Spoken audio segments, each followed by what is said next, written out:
Three friends, Joshua, Stephen, and Donald, were tired of struggling and decided it was time to learn valuable skills that would change their lives. Joshua chose fashion design. He had always loved sketching clothes and imagined himself become a famous designer one day. Stephen chose hair making. He was good with his hands and figured people would always need a good hairstylist. Donald chose catering. He had grown up helping his mom in the kitchen, and cooking felt like home to him. They all started learning with full determination, attending classes and practicing daily. A few weeks later, Joshua was passing through a market when he passed a workshop where furniture makers were crafting beautiful chairs and tables. He noticed how much money they were making, far more than what he had seen fashion designers earn in his neighborhood. He thought to himself, why not learn both? Two skills are better than one. So he added furniture making to his schedule. Not long after, he saw a tattoo artist drawing beautiful designs on a customer's arm. The artist charged a high price for just an hour of work. Joshua's eyes widened. The more skills I have, the better, he said to himself. And he added that as well. Soon, Joshua was learning fashion designing, furniture making, and tattooing. He heard about digital marketing. He added that as well. Joshua kept convincing himself that he was being smart, that he was preparing himself for every opportunity life might throw at him. Meanwhile, Stephen also spotted a new opportunity. He met an old shoemaker in a workshop, crafting leather shoes by hand. Stephen was fascinated. He picked up a finished shoe and examined the stitching, the sole, and the polishing. Something clicked inside of him. He realized he loved shoemaking than he ever loved hairmaking. But Stephen made a hard decision. He dropped hairmaking entirely and focused all his energy on learning shoemaking. And Donald never wavered. While his friends explored other parts, he remained in the kitchen. Early mornings, late nights, burning his fingers, ruining dishes, and starting over. He focused on just one thing: catering. He studied spices, learned how to split food beautifully, and practiced until meals were not just tasty but memorable. Months later, the three friends met again. Donald brought out a tray of jollof rice with grilled chicken garnished with fresh herbs arranged on a white plate like something from a magazine. Everyone who tasted it paused after the first bite. "This is not regular cooking," someone said. "This is art." Everyone was impressed.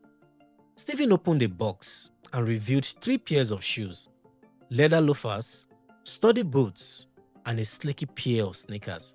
The stitching was flawless. The finishing was sharp. Stephen had poured months of focused effort into every stitch, and it showed. Then it was Joshua's turn. He stood up confidently. He showed a fashion design sketch he had started but never completed. He showed a small, averagely looking wooden stool. He showed a tattoo design he had practiced on synthetic skin. A decent attempt, but incomplete.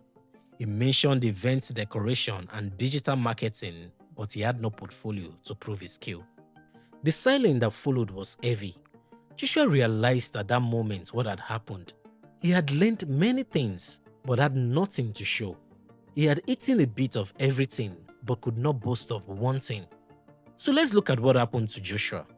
Most people think doing more means getting more done, so they multitask. They switch between apps. They chase too many goals at once. They start a business, a course, a fitness plan, a side hustle, all in the same month. But here is the truth. You can't be deeply focused on 5 things at the same time. Real obsession is a way of living. It's what you think about when you wake up, what stays on your mind all day, and what you're still thinking about at night. Obsession is what makes someone keep improving on one small detail until it's perfect. It's what makes a shoemaker adjust a design until it feels just perfect. It's what makes a chef taste the same food again and again until it's amazing. You can't reach that level in 5 different areas at once. At best, you only pretend, and people can tell the difference. Joshua didn't understand this. Knowing a little about many things is just noise if you don't go deep in any of them. He kept picking up new skills but never stayed long enough to truly grow. He knew a bit about fashion, furniture, and tattoos, but not enough for people to trust him. At the same time, Donald and Stephen became experts. Donald didn't just cook, he became known for it. Stephen didn't just make shoes, his name stood for quality. They weren't trying to beat others, they were trying to improve themselves every day. That's what focus does. It turns you from someone replaceable into someone people can't ignore. Here is the truth many people avoid. Choosing one thing feels like giving up many other options. But in reality, it's the only way to truly succeed at something. When you try to do everything, you end up doing nothing well.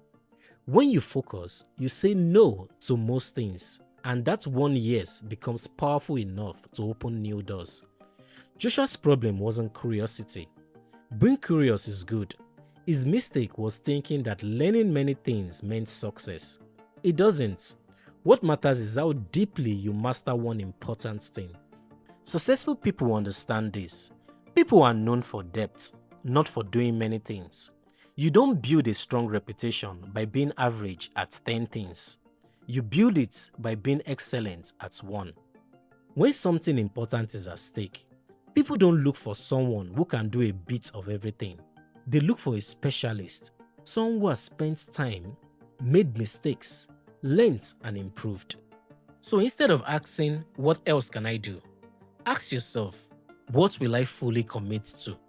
Because in the end, you don't get rewarded for what you start. You get rewarded for what you finish and for who you become by staying focused. Donald became a master. Stephen became a skilled craftsman. Joshua became a warning, not because he lacked talent, but because he didn't commit. So now the choice is yours. Will you try everything or master one thing? Will you dig many shallow holes or one deep hole that reaches water? Because the world doesn't reward how many things you touched. It rewards what you refused to give up. Thank you for watching.